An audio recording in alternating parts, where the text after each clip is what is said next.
Israel से एक बहुत बड़ी गलती हो गई है। इजराइल की सेना के हमले में लेबनान का एक सैनिक मारा गया है, जबकि 3 घायल हुए हैं। इजराइल का युद्ध हिजबुल्लाह से चल रहा है, लेकिन अब इस हमले के बाद इजराइल के लिए मुश्किलें बढ़ सकती हैं। वैसे नेतन्याहू ने हिजबुल्लाह को लेकर एक ऐसा सिग्नल दिया है जिससे साफ हो गया है कि इजराइल की सेना बहुत ज्यादा प्रेशर में है।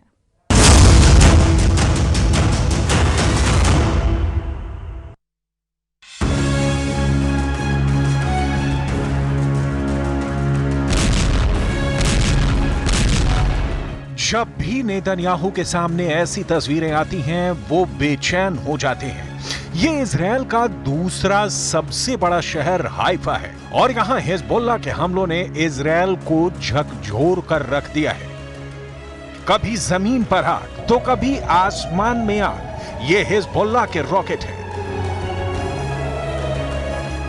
नसरल्लाह को मरे 1.5 महीने से ज्यादा का वक्त बीत चुका है, लेकिन हिजबुल्लाह की आग इजराइल पर लगातार बरस रही है। हिजबुल्लाह के रॉकेट से बचने के लिए इजराइल की सड़कों से ऐसी तस्वीरें आती हैं। लोग अपनी गाड़ियों की आड़ में छुप जाते हैं ताकि किसी तरह रॉकेट की जद से बच सकें। इजराइल और हिजबुल्लाह के बीच युद्ध तेज होता जा रहा है और यही नेतन्याहू का सबसे बड़ा खौफ भी बन चुका है। इजराइल के बड़े अखबार हारेट्ज की यह खबर देखिए। इस खबर ने इजराइल के वॉर कैबिनेट को बेचैन कर दिया है, क्योंकि खबर में लिखा है कि नेतन्याहू लेबनान के साथ सीज फायर के बारे में सोच रहे हैं। खबर में बताया गया है कि लेबनान में ग्राउंड ऑपरेशन जारी रखते हुए भी नेतन्याहू कैम्प और हिजबुल्लाह के बीच सीज फायर की कोशिश जारी है और इसमें अमेरिका का भी दखल है। क्या यह माना जाए कि हिजबुल्लाह के हमलों के आगे नेतन्याहू ने सरेंडर करने का फैसला कर लिया है? वो अब हिजबुल्लाह को सफेद झंडा दिखाने लगे हैं ताकि लेबनान मोर्चे पर युद्ध खत्म हो जाए। इजराइल के अखबार हारेट्ज में छपी खबर तो यही बता रही है। क्या यह माना जाए कि नसरल्लाह के मरने के बाद हिजबुल्लाह के 10 कमांडरों को खत्म करने के बाद भी नेतन्याहू ने हैंड्स अप कर दिए हैं, यानी अब आगे का युद्ध लड़ना उनके बस की बात नहीं रही। अब तक नेतन्याहू ऐसा धमाका दिखाते रहे हैं। वो साबित करना चाहते हैं कि दक्षिण लेबनान में चल रहा ग्राउंड ऑपरेशन उनके कंट्रोल में है और हिजबुल्लाह बुरी तरह हार रहा है। इसी धमाके का दूसरा वीडियो देखिए। ग्राउंड ऑपरेशन के 1.5 महीने बाद भी दक्षिण लेबनान नेतन्याहू के कंट्रोल में नहीं है। इजराइल की सेना दक्षिण लेबनान में मौजूद है। दिन रात ऑपरेशन चल रहा है, लेकिन उसकी कामयाबी पर सवाल उठ रहे हैं। התיאור של המרחב הזה הוא ייתן לנו את תנאי הבסיס מפה לעשות את הדברים הנכונים כדי שבאמת בעמק למטה יהיה בטוח। गाजा में बमबारी के साथ साथ लेबनान की तरफ कूच करना क्या नेतन्याहू की सबसे बड़ी भूल साबित हुई है? क्या लेबनान में 13,000 से ज्यादा हमलों के बावजूद हिजबुल्लाह को पूरी तरह ना खत्म कर पाना इजराइल की सबसे बड़ी नाकामी है? इस वक्त दक्षिण लेबनान में नेतन्याहू की वॉर बैटरी कमजोर साबित हो रही है। हिजबुल्लाह के खिलाफ नेतन्याहू को छोटा रिचार्ज नहीं बल्कि हैवी बैटरी की जरूरत है, जो उनके युद्ध का बेड़ा पार लगा सके। इजराइल का दावा है कि उसने हिजबुल्लाह के सैकड़ों अड्डों को खत्म किया है। 27 सितंबर को नसरल्लाह के मारे जाने के बाद से अब तक कोई शक नहीं कि इजराइल की बमबारी के आगे हिजबुल्लाह लाचार साबित हुआ है। बेरूत में जब जब बम गिरता है, हिजबुल्लाह की सांस रुक जाती है। לפעילות הקרקעית בדרום לבנון, אנחנו ממשיכים לתקוף מהאוויר. אנחנו תוקפים בכל רחבי לבנון, מהדחיה ועד דמשק. בשבוע האחרון תקפנו יותר מ-300 מטרות מהאוויר ברחבי לבנון. מתוכם כ-40 מטרות בלב הדחיה בביירות. תקפנו מחסנים של אמצעי לחימה, מפקדות צבאיות וסוללות טילים של חיזבאללה. השמדנו את מרבית אתרי הייצור ומחסנים של אמצעי לחימה של חיזבאללה בביירות, ואנחנו ממשיכים לפגוע במה שנותר. अब ये वीडियो देखिए। बेरूत के तायोना इलाके में इजराइल ने 11 मंजिला इमारत पर बम गिराया। अब इस धमाके के दौरान जो बम गिरा, उस बम की फोटो देखिए। ये अमेरिका की तरफ से सप्लाई किया गया जेडएम बंकर बस्टर बम है। ये जीपीएस गाइडेड बम है। 300 किलो से लेकर 950 किलो तक का ये बम अपने टारगेट के 5 मीटर के दायरे में गिरता है। ये बम इस 11 मंजिला बिल्डिंग की तरफ बढ़ता है। इजराइल का दावा है कि ये बिल्डिंग हिजबुल्लाह का ठिकाना है। और फिर देखिए ये धमाका। ऐसे हुआ ये धमाका जिसमें पूरी इमारत ढह गई। 1000 मौत, 2000 मौत, 3000 मौत, 3452 लोगों की मौत। ये है लेबनान पर इजरायल की बमबारी का अब तक का रिजल्ट। लेकिन दक्षिण लेबनान में चल रहे ग्राउंड ऑपरेशन में इजरायल को कई झटके लगे हैं और यही नेतन्याहू के लिए बहुत बड़ा चैलेंज बन चुका है। उनके विमानों ने आसमान से बमबारी करके तो हिजबुल्लाह को घुटनों के बल ला दिया है, लेकिन ग्राउंड ऑपरेशन में इजरायल को बहुत बड़े झटके लगे हैं, क्योंकि दक्षिण लेबनान और गाजा दोनों जगह से इजरायल के लिए बुरी खबरें आ रही हैं। दक्षिण लेबनान में हिजबुल्लाह का दावा है कि वो इजरायल के 95 से ज्यादा सैनिकों को मार चुका है, जबकि 7 अक्टूबर से अब तक गाजा युद्ध में इजरायल के 783 सैनिक हमास के हमले में मारे जा चुके हैं। सवाल है कि इतनी लाशों को देखकर इजरायल की वॉर कैबिनेट में क्या चल रहा है? नेतन्याहू वॉर रूम में क्या फैसले ले रहे हैं? इजरायल का दावा है कि अब तक वो हिजबुल्लाह के हथियारों पर इतने बम गिरा चुका है कि उसका रॉकेट और मिसाइल वाला जखीरा सिर्फ 20% बचा है और अब बाकी बचे हिजबुल्लाह के लड़ाकों और उसके अड्डों को खत्म करने में ज्यादा वक्त नहीं लगेगा। लेकिन सच ये भी है कि दक्षिण लेबनान में इजरायल अब भी जूझ रहा है। 1.5 महीने के ग्राउंड ऑपरेशन में उसके कंट्रोल में ऐसा कोई इलाका नहीं है जिसे वो अपनी बहुत बड़ी जीत बता सके। אני רוצה שתדעו שצה"ל במקביל עובד חזק מאוד. היום תקפנו כבד מאוד בביירות, בדחיה, מטרות של חיזבאללה. אנחנו תוקפים בעומק ואנחנו תוקפים הרבה מאוד בסוריה ובגבול סוריה-לבנון כדי שלא ייכנס לחיזבאללה אמל"ח. नेतन्याहू के जनरल बड़े बड़े दावे कर रहे हैं, लेकिन सच ये है कि खंडहर बन चुके गाजा और लेबनान के कई बड़े इलाकों में अब भी इजरायल की सेना की नींद उड़ी हुई है। गाजा और लेबनान में लाशों का पहाड़ खड़ा करने के बावजूद हमास भी बाकी है, हिजबुल्लाह भी। इजरायल के लिए मैसेज साफ है, लेबनान और गाजा में जितने इजरायली टैंक फट रहे हैं, ऐसे हर धमाकों के साथ साबित हो रहा है कि हिजबुल्लाह और हमास कमजोर नहीं हुए हैं। नसरल्लाह और सिनवार के मारे जाने के बावजूद दोनों की ताकत बरकरार है। एक तरफ लेबनान के ग्राउंड ऑपरेशन में इजरायल की सेना लगातार हमले झेल रही है, तो दूसरी तरफ गाजा में इजरायल के टैंक और बख्तरबंद गाड़ियां रोज फोड़ी जा रही हैं। बेंजामिन नेतन्याहू की सेना ने पूरे गाजा पट्टी को मिट्टी में तब्दील कर दिया है और बेरूत का भी यही हाल है। दक्षिण लेबनान में तो हिजबुल्लाह के छापामार लड़ाकों ने इजरायल को फंसा कर रख दिया है।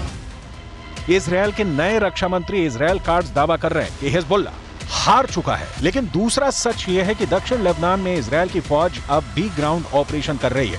बेरूत पर अब भी बम गिराए जा रहे हैं। क्या लेबनान में नेतन्याहू का युद्ध वाला मकसद पूरा हो चुका है? इस सवाल के 5 जवाब हैं जो नेतन्याहू को बहुत ज्यादा परेशान कर सकते हैं, इसकी पूरी गारंटी है। पहला जवाब, हसन नसरल्लाह की इजरायल के हमले में मौत हो चुकी है।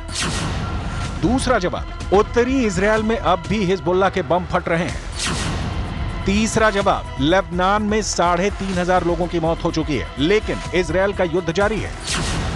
चौथा जवाब, 1.25 महीने के बाद भी इजरायल का लेबनान में ग्राउंड ऑपरेशन चल रहा है। पांचवा जवाब, हिजबुल्लाह के कई कमांडर मारे जाने के बावजूद उसकी लीडरशिप बरकरार है।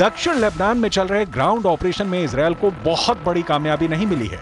हिजबुल्लाह बार बार इजरायल पर एंटी टैंक मिसाइलों से हमला कर रहा है और उसके गुरिल्ला युद्ध पर काबू पाना इजरायल के लिए बहुत जानलेवा साबित हो रहा है। इजरायल के बम के खौफ से दक्षिण लेबनान के बहुत से छोटे बड़े कस्बे खाली हो चुके हैं। लोग घरों को छोड़कर उत्तर की तरफ जा रहे हैं। करीब 3,2500 लोगों की मौत और 3,500 लोगों के घायल होने के बाद आगे ये युद्ध कब तक चलेगा, ये सिर्फ नेतन्याहू जानते हैं। और क्या गाजा में युद्ध हार जाएगा इजराइल? क्योंकि इजराइल से आई एक खबर ने दुनिया को चौंका दिया है। रिपोर्ट के मुताबिक गाजा में इजराइल के बहुत से सैनिकों की मौत हुई है और अब वहां सैनिकों की भारी कमी पड़ने लगी है। रिपोर्ट में यह भी दावा किया गया है कि इजराइल के नौजवान फौज में भर्ती नहीं होना चाहते।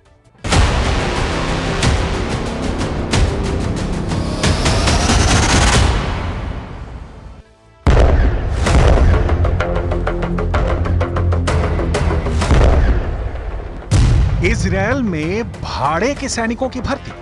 जब से दुनिया के सामने ये रिपोर्ट आई है, हर किसी की जुबान पर सिर्फ एक ही सवाल है। सवाल ये कि क्या गाजा युद्ध हार रहा है इजरायल? क्या हिजबुल्लाह के हमलों से कमजोर पड़ गया है इजरायल? क्या इजरायल में लोगों की इतनी कमी हो गई है कि भाड़े के सैनिकों से इजरायल ने भर्ती अभियान छेड़ दिया है?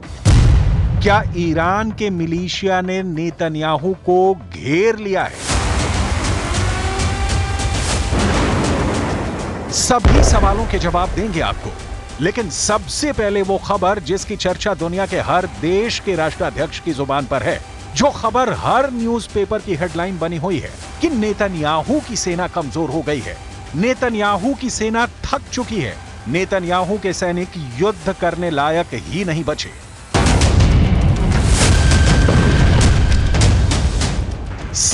अक्टूबर 2023 यही वो तारीख थी जब गाजा में हमास को खत्म करने का ऐलान नेतन्याहू ने किया था। नेतन्याहू ने कहा था कि जब तक हमास जिंदा है हम चैन से नहीं बैठेंगे। इस बात को 1 साल से ज्यादा वक्त गुजर चुका है और अब इसी जंग ने इजरायल की सेना के लिए बड़ी चुनौती खड़ी कर दी है। गाजा में भारी बमबारी के बाद भी हमास को न हरा पाने के बाद अब इजरायल सैनिकों की कमी से जूझने लगा है। रिपोर्ट्स के मुताबिक इस कमी को पूरा करने के लिए इजरायल ने भाड़े के सैनिकों को अपनी सेना में भर्ती करने की तैयारी कर ली है।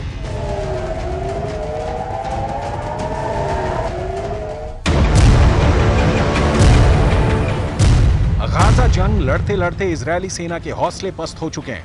अरब मीडिया की रिपोर्ट्स के मुताबिक कई इजरायली सैनिक जंग के मैदान से भागने लगे हैं। इजरायल की रिजर्व सेना ने भी जंग का हिस्सा बनने से इनकार कर दिया है। इसलिए अब इजरायल अपनी सेना में विदेशी लड़ाके भी भर्ती करने लगा है और इसके लिए वो लड़ाकों को कई तरह के लालच भी दे रहा है। 7 अक्टूबर के बाद से इजरायल के लगभग 12,000 सैनिक घायल हुए हैं और 783 सैनिक मारे गए हैं। जानकारों का दावा है कि मरने वाले सैनिकों की तादाद इससे और कहीं ज्यादा हो सकती है। रिपोर्ट्स के मुताबिक घायलों में 140 सैनिक ऐसे हैं जो अब कभी भी बिना सहारे के नहीं चल पाएंगे। बंदूक उठाओ, नागरिकता लो। विदेशी मीडिया के मुताबिक इजरायल अपनी फोर्स में भाड़े के सैनिकों को भर्ती करने के लिए तरह तरह की लालच भी दे रहा है। रिपोर्ट्स बताती हैं कि इजरायली सेना ने विदेशी सैनिकों की भर्ती के लिए नागरिकता का भी लालच दिया है। इजरायली अखबार हारेट्ज की रिपोर्ट के मुताबिक इजरायली सरकार ने एक भर्ती अभियान शुरू किया है जिसके तहत अफ्रीकी शरणार्थियों को गाजा युद्ध में भेजने के बदले स्थायी नागरिकता की भी पेशकश की गई है। इजरायल की सेना इस वक्त लगभग 10,000 सैनिकों की कमी से जूझ रही है और इजरायली अधिकारियों को यह जिम्मेदारी दी गई है कि वो इस कमी को पूरा करें। इजरायली अधिकारी ऐसे शरणार्थियों की पहचान करेंगे और उन्हें सेना में भर्ती करेंगे। इजरायली सेना और आंतरिक मंत्रालय की ओर से इन शरणार्थियों को जंग की ट्रेनिंग दी जाएगी। इसके अलावा विदेशों से भी लड़ाकों को भर्ती किया जा रहा है। इजरायली अखबार हारेट्ज के मुताबिक इजरायल जर्मन खुफिया एजेंसी और दूसरे ग्रुप्स के साथ मिलकर अफगानिस्तान, लीबिया और सीरिया से जर्मनी आए शरणार्थियों को भाड़े के सैनिकों के रूप में भर्ती कर रहा है। इसके बदले उन्हें इजरायल की फास्ट ट्रैक नागरिकता और 4,000 से 5,000 यूरो प्रति माह वेतन की पेशकश की गई है। वहीं यूरोप से भी इजरायल अमेरिका की मिलिट्री कंपनी ब्लैक वाटर की मदद से लड़ाके भर्ती कर रहा है।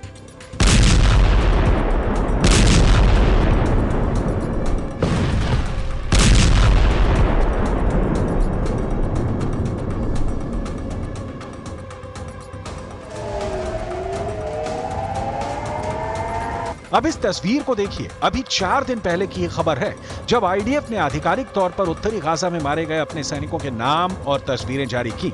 मारे गए सैनिकों में स्टाफ सार्जेंट और कार्ड्स, staff sergeant Nave Yair, staff sergeant Gary लाल यूरिकिमा, staff sergeant Ofir Eliyahu. Israel के ये सभी सैनिक केफिर ब्रिगेड की शिमशोन बटालियन के थे। गाजा से पहली बार ऐसी तस्वीरें आई हैं। ऐसा नहीं है इजरायली फोर्स गाजा में हमास को नुकसान पहुंचा रही है तो हमास भी आईडीएफ को बख्श नहीं रहा है। हमास के फील्डर भी जगह जगह तैनात हैं। सवाल उठता है कि क्या वाकई इजरायली सेना को 1 साल के युद्ध में सैनिकों और हथियारों का भारी नुकसान हुआ है?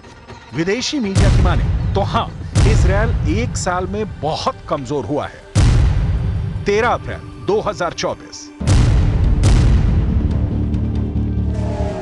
ये वो तारीख थी जब ईरान ने इजरायल पर 300 से ज्यादा किलर ड्रोन, क्रूज और बैलिस्टिक मिसाइलों से हमला बोला था। हालांकि अमेरिका भी इजरायल के साथ हमले का मुकाबला करने के लिए खड़ा था, लेकिन इजरायल की खुफिया एजेंसियां ये पता लगाने में नाकाम रहीं कि ईरान इतना बड़ा हमला करेगा। ईरान का हमला इजरायल की उम्मीद से बहुत बड़ा था। अमेरिका के F-15 लड़ाकू पायलटों ने ईरानी हमलों से मुकाबले के उस क्षणों को याद किया है। पायलटों ने बताया है कि ईरानी हमले के दौरान एक समय उनके पास फाइटर जेट में मिसाइलें खत्म हो गई, जिसके बाद उन्होंने बंदूकों का इस्तेमाल करना शुरू कर दिया था। अमेरिकी मीडिया को दिए एक इंटरव्यू में F-15 के पायलट ने बताया कि ईरानी हमले का सामना करते समय उनके पास हवा से हवा में मार करने वाली मिसाइलें खत्म हो गई, इसलिए उन्होंने फाइटर जेट में लगी बंदूकों से ड्रोन का मुकाबला किया। उन्हें इसकी उम्मीद नहीं थी जब लगा कि अब जान नहीं बचेगी।